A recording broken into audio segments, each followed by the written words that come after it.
Neglect starts as an infection, and if you don't take care of it, it becomes a disease. One neglect leads to another. And the worst of all, when neglect starts, it diminishes our self-worth, our self-confidence, our self-value. It's easy to take the easy option. It's easy to rationalize. If no one around you is living at a high level, no one around you is achieving at the highest level, it might seem okay to take it easy. It's easy to get in a big, average, miserable rut. What's not easy is putting in the work when you don't feel like it. What's not easy is continuing to raise the bar when everyone around you remains the same. Not one's life is ever easy. How did you ever think you were ever going to make any progress? You can make this your time. You can take control of the life you want to live. Have the authority to know what you need to change, to know how to change, and then to take action. Have discipline for yourself into progress. Switch your routine. Good people can't really handle them on the level that someone who's great is. So you're praying for greatness and a problem comes and you're running from the problem. You don't understand that it is in solving the problem that you become wealthy. You don't understand that when you solve that problem, you solve something that 2 other million people couldn't solve. And so once you solved it, that solving the problem elevated you. There's so much knowledge out there, so much information, so many ways to get better. And we make so many mistakes. We're the product of our mistakes. And oftentimes the lesson is sitting there right in front of our face. It's there to be learned, but we miss it, or we don't pay attention to it, or we think we know better until it punches us in the face. Be confident in your ability to overcome any challenge that comes your way. Why? Because your level of confidence is going to determine what you strive for. If you don't have confidence, what you'll do is you'll see something that you want, but you won't go for it because you'll tell yourself, I'm not cut out for this. I'm not good enough for this. I don't speak well enough for this. I'm not credentialed enough, or I'm not qualified enough.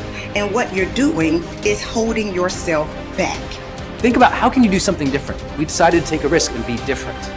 So how can you be different in your category, in your career, in your field of interest, whatever you're doing? How can you purposefully choose to evolve and do something different? Because that's a risk. And sure, not all risks are rewarded, but I'll tell you what's never rewarded: stagnation. One of the things that we must do is that we must be involved in working on achieving self-mastery. You must work on yourself continuously. Never be satisfied with yourself. If you can't fly, run. If you can't run, walk. If you can't walk, crawl. But by all means, keep moving. Part of the reason that people go watch anti-heroes and villains is because there's a part of them crying out for the incorporation of the monster within them, which is what gives them strength of character and self-respect, because it's impossible to respect yourself until you grow teeth. And if you grow teeth, then you realize that you're somewhat dangerous, or maybe somewhat seriously dangerous, and then you might be more willing to demand that you treat yourself with respect and other people do the same thing. And so that doesn't mean that being cruel is better than not being cruel.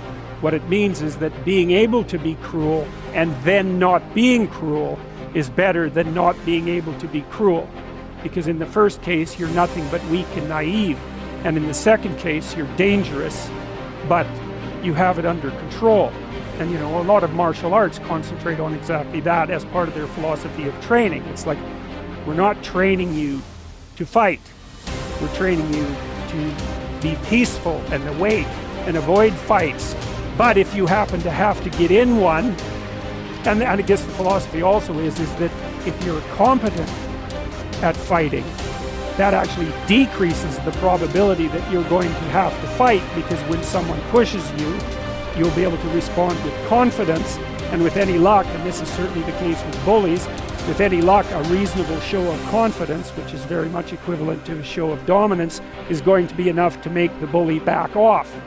And so the strength that you develop in your monstrousness is actually the best guarantee of peace.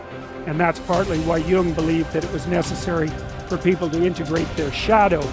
And he said that was a terrible thing for people to attempt, because the human shadow, which is all those things about yourself that you don't want to realize, reaches all the way to hell.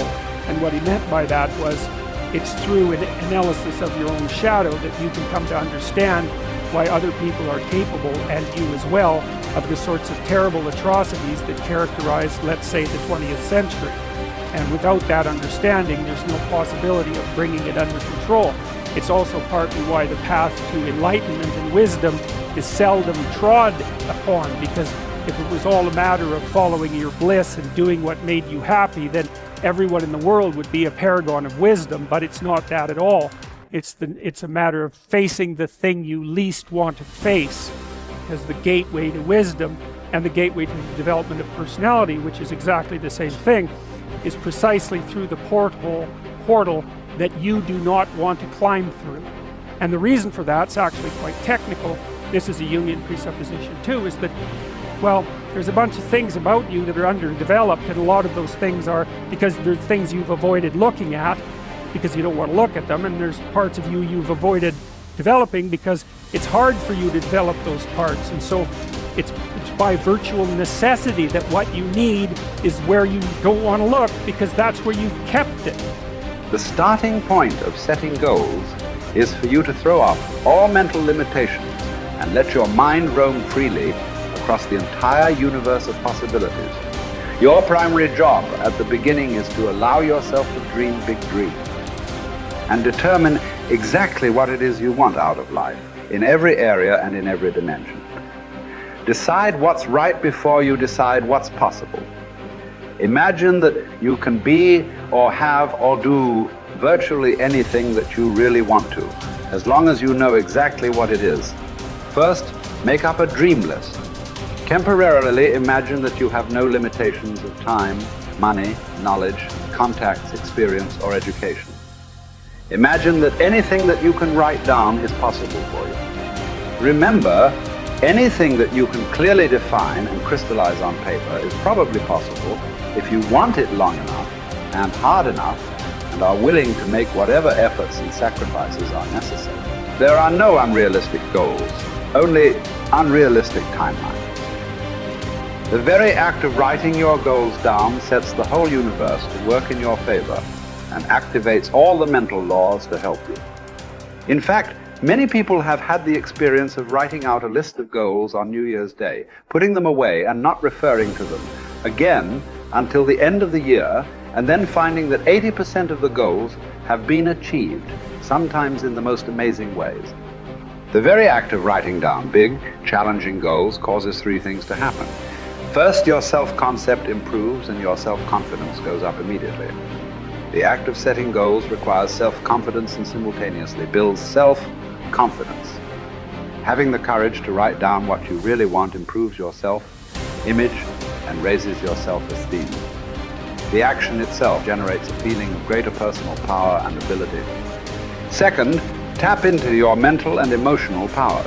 Goal setting actually gives you a burst of physical and mental energy. Your heart rate and your respiratory rate speed up. The very act of goal setting is inherently exciting. It sounds a little corny, but someone once said, feeling listless. Make a list, it's true. It's like stepping on the accelerator of your own mental and physical potential. And if you do it every day, the results can be amazing. Third, commit it to paper. The very fact that you have committed a goal to paper dramatically increases the likelihood that you will achieve that goal. Your mind is structured in such a way that you cannot write down a goal clearly on paper without simultaneously having the ability to somehow attain it. The most important question is, how badly do you want it? As soon as you plant the garden, the busy bugs and the noxious weeds are out to take it. And you've got to learn not only to nourish your values, you've got to learn to do battle with your enemies. Whatever threatens you, I'm asking you to threaten it back.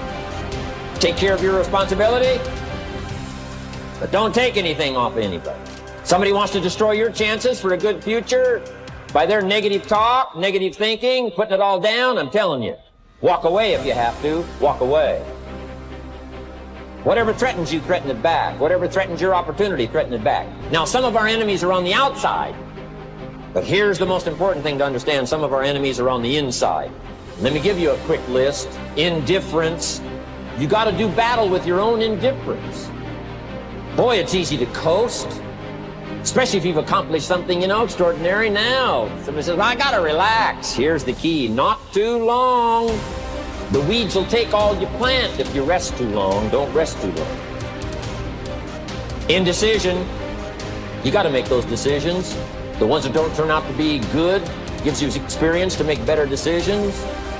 Don't let much time go by without making some decisions. The ones that you can make quickly, make them quickly.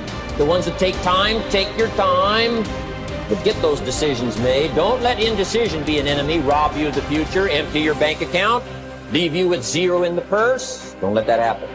The next one is doubt. But I'm asking you not to pick up all those doubts. I'm asking you to have some faith.